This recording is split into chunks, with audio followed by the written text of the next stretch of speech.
Hello বন্ধুরা, শুভ দুপুর কেন বলছি, এই ব্লগটা আমি দুপুর থেকে শুরু করছি। আর তোমরা সবাই ভালো আছো তো? আমি তো অনেক ভালো আছি।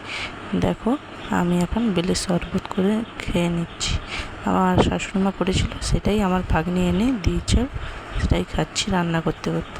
তারপরে রান্না সব কমপ্লিট হয়ে যাওয়ার পরে আমি এই যে রান্নাঘর পরিষ্কার করছি। আমাদের তো রান্নাঘরটা এখনও পাকা হয়নি, এই 4 সাইডে এরকম অ্যাডবেস্টার দাঁড় করিয়ে রান্নাঘরটা করা হয়েছে।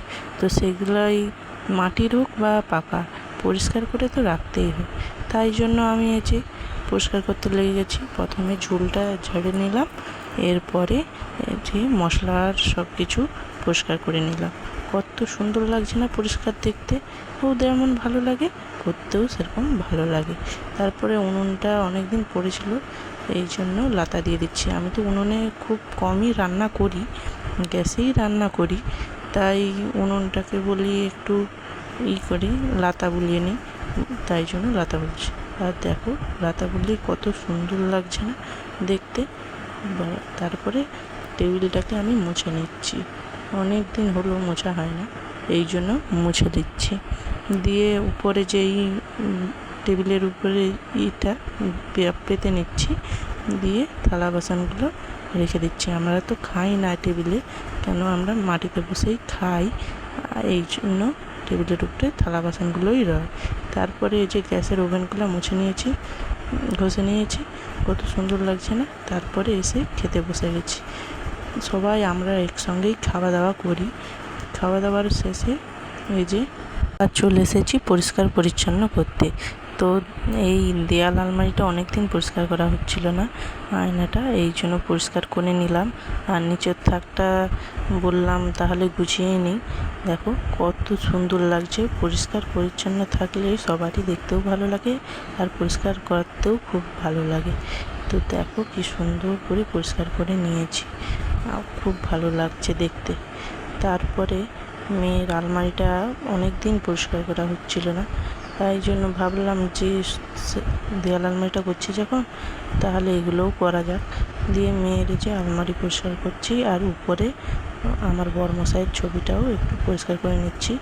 একটা ফুলদানি, সেটাকেও পরিষ্কার করে রেখে দিলাম। তো তারপরে যে শোকেস আলমারিটাকেও এখন কাঁচ টাচগুলোকে পরিষ্কার করে নিচ্ছি।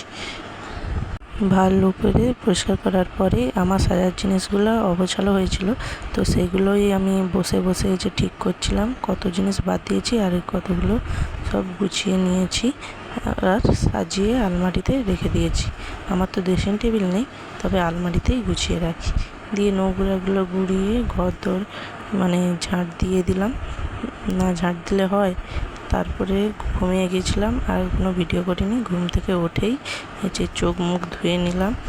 দিয়ে আমাদের গাছে কত সুন্দর জামরুল হয়েছে, তো সেগুলোই তোমাদের সঙ্গে শেয়ার করছি।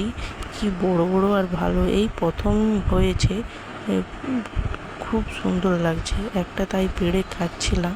খুবই মিষ্টি, আর মা জানে না আমি লুকিয়ে লুকিয়ে খাচ্ছি, খুবই ভালো লাগলো।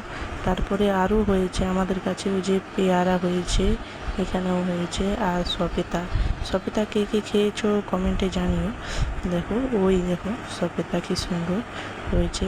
আর এখানে আমাদের বাড়ির সাইডে পুকুর পাড়, খুবই সুন্দর দেখতে, ভালো লাগে, যেন সারাদিন দেখতেই থাকি। তারপরে দাঁড়িয়ে দাঁড়িয়ে একটু গল্প করছিলাম, তারপরে মেয়ে বলল, মা আমি ম্যাগি খাবো, বলতে আমি আবার ম্যাগি করে নিয়ে এলাম।